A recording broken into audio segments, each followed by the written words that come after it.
మానసిక వలస, మానసిక యుద్ధం వీటి గురించి రచయిత తెలిపిన విషయాలను మీకు తెలియపరచడానికి ప్రయత్నిస్తాను. గత అంశాల్లో మనిషి జీవితంలో అతని మనసు పాత్ర అత్యంత కీలకమైనదని తెలుసుకున్నాం. అలాగే మనిషి చేసే ప్రతి భౌతిక చర్యలకు ప్రేరకం, కారకం కూడా మానసిక చర్యలే అని తెలుసుకున్నాం. ఏదైనా ఒక పని చేయకుండా భౌతికంగా ఆగిపోవడం నిజానికి మానసికంగా ఆగిపోవడం అవుతుంది. అలాగే ఏదైనా పని చేయడానికి భౌతికంగా ఉపక్రమించడం నిజానికి మానసికంగా ఉపక్రమించడం అవుతుంది. హిజ్రత్ అంటే వలస, మైగ్రేషన్ మరియు జిహాద్ అంటే ప్రాణాంతక పరిశ్రమ, ఏ స్ట్రగుల్ ఆర్ ఫైట్, వీటికి ఇస్లాం ధర్మంలో గొప్ప ప్రాధాన్యత ఉంది. అవి రెండు భౌతికంగానే కాక మానసికంగానూ ఆచరించాలని ప్రబోధించడం జరిగింది. రాబోయే హదీసులు కూడా ఈ విషయాలకు సంబంధించినవే అయి ఉంటాయి. కాబట్టి కాస్త జాగ్రత్తగా గమనిస్తారని ఆశిస్తున్నాను. ముందుగా మనం మానసిక వలస అంటే మానసిక హిజ్రత్ అంటే ఏమిటో తెలుసుకుందాం. హిజ్రత్ లేదా వలస అంటే ఒక ప్రాంతాన్ని వదిలి మరొక ప్రాంతానికి వెళ్ళిపోవడం. ఇదొక భౌతిక చర్య.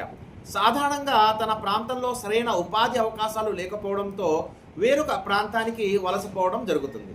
ఇంకా వేరే ప్రాంతంలో ఉన్న యువతులను వివాహం చేసుకోవడానికి కూడా కొందరు వలసపోతుంటారు. ఇది లౌకిక ప్రయోజనం కోసం చేసిన వలస అవుతుంది. అలాగే ధార్మిక ప్రయోజనం కోసం చేసే వలస కూడా ఒకటి ఉంది. అదేమిటంటే తానున్న ప్రాంతంలో దైవ ధర్మాన్ని ఆచరించే స్వేచ్ఛ లేకపోవడంతో మరొక ప్రాంతానికి పోయి స్వేచ్ఛగా ధర్మానుసరణ, ధర్మ ప్రచురణ చేసుకుంటూ జీవితాన్ని గడపడానికి వలసపోవటం. ఇది ధార్మిక ప్రయోజనం కోసం చేసిన వలస అవుతుంది. అలాగే ఇది భౌతిక వలస కూడా అవుతుంది. మనసులో చెలరేగే చెడు తలంపుల నుండి మంచి తలంపుల వైపునకు, అనైతికత నుండి నైతికత వైపునకు, అమానవీయత నుండి మానవీయత వైపునకు, అనైక్యత నుండి ఐక్యత వైపునకు, ద్వేషం నుండి ప్రేమ వైపునకు, ఈర్ష నుండి అభినందన వైపునకు మరలాలి. ఒక్క మాటలో చెప్పాలంటే యావత్ చెడు ఆలోచన ఆచరణను విడనాడి సకల మంచి ఆలోచనల వైపునకు మరలటాన్నే మానసిక వలస అంటారు. మరి ఈ విషయాలనే మరింత వివరంగా తెలుసుకున్నటకు క్రింద డిస్క్రిప్షన్లో సత్కర్మల పుస్తకం PDF రూపంలో ఇవ్వడం జరిగింది. ఉచితంగా డౌన్లోడ్ చేసుకుని పరిశీలించవలసిందిగా మనవి.